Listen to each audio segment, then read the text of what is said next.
This anime follows a multi-century-old unkillable nude warrior assassin or hitman with his barely legal sidekick. I stress on barely legal, who brings bad luck on whatever she touches. Barely legal. Now, setting aside the massive age gap between the two protagonists, this anime has something that I love. A good power system. Oh, you know me and power systems. I'm a fan of rules. I like it when powerful characters exist but are limited to a set of rules because it no longer becomes about who can punch the hardest, rather it's who's more knowledgeable, to bend the rules just enough to get the advantage over their foes. And Undead Unluck is an anime whereby characters negate rules. Huh. So their entire stick is that they break the rules of the universe or reality. But earlier I said I like it when powerful characters are limited to a set of rules, yes. But I also said I like it when characters bend the rules just enough to get the advantage over their foes.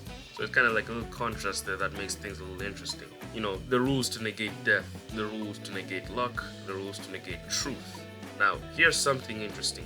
The negators we follow are in this secret organization that takes missions handed out by Apocalypse, also known as the Book of Revelations, serves as the arbiter of the game created by God, acting as a sentient loyal servant to Sun.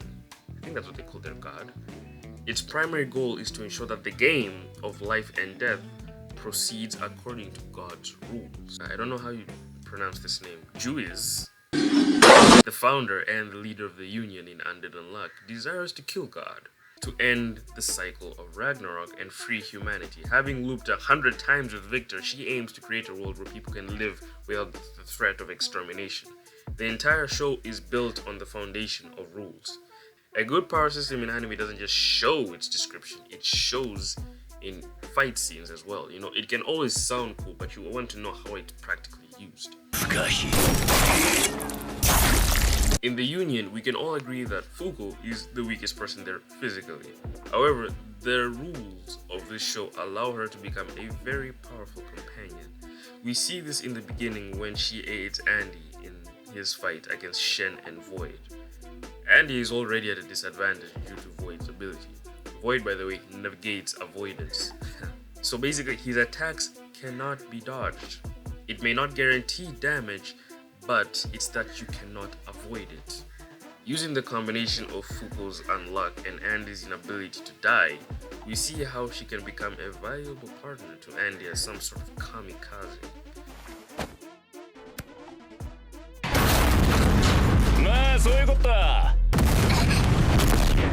It's also of note that because Andy negates the rules of death, his body will regenerate and he can use the speed of that regeneration to create really fast bullets. The reason the negation of rules is so big and impactful is because the rules exist in the first place.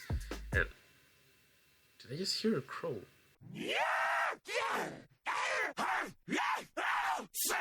What's better is every negator may be able to negate a rule of their own, but are still bound to the rules of others.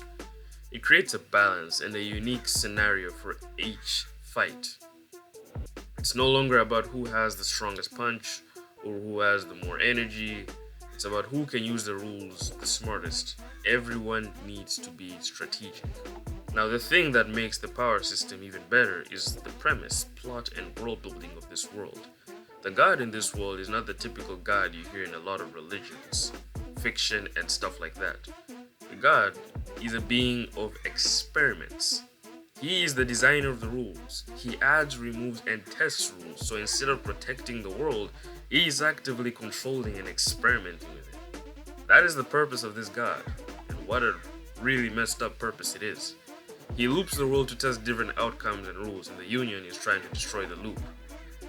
And Apocalypse, that book, artifact, is God's interface to the world, assigning quests to the Union that, if they fail to fulfill, gives God a reason to add more rules and make the world a harder place to live in. It's just so fascinating how the system functions together. And I'm really excited to see where the story goes in the future because the concept is genuinely really amazing. Now, before we continue this video, we did hit over 300 subscribers over a few days ago. And at the time of writing this script, it was around 308. Now, at the time of recording, it's 316. So wow, our previous video did do the numbers. Now, I'm sure a lot of you have questions over the background noise, the crows and the ominous bang, as I can say. You will be getting your answers soon. Very, very soon. Core system of undead unluck. Think of the entire world like a game built on rules. There are 4 key parts. God, the rule creator. God creates the system, defines reality through rules, adds new rules over time, resets the world when needed. So everything starts here. The UMA, the rules themselves. UMA are not just enemies, they are physical embodiment of rules. Examples, a UMA can represent things like language, death, movement. When a UMA exists, the concept exists in the world. When it's removed, the concept can disappear or change. So UMA are basically the building blocks of reality. Negators, the rule breakers. Negators like Andy, Fuku, and whatever are people who deny one rule. They are basically contradictions in the system, and that's what makes the system very good to begin with. Contrast and contradictions are essential to things becoming special, because if everything moves as intended, then our brains are just gonna predict the ending. We need contradictions for stories to be entertaining. Stories are not supposed to make sense because we're trying to escape reality. It wouldn't make sense if a power system made sense. See what I mean? After you're done with it. Now, all of this creates a system that is smarter than most, because it's basically everything kind of depends on each other. This god of this world is basically giving his subjects purpose. The power system basically ties in to the fundamental structure of the entire universe of this show. Because of the way the power system is made, it makes the fights feel so smart, because every fight is, what rule are you using? What rule am I breaking? And whose interpretation wins, not who punches harder. Everything ties into this idea.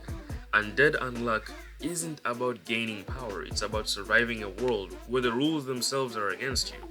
And that is how you create a very fine power system.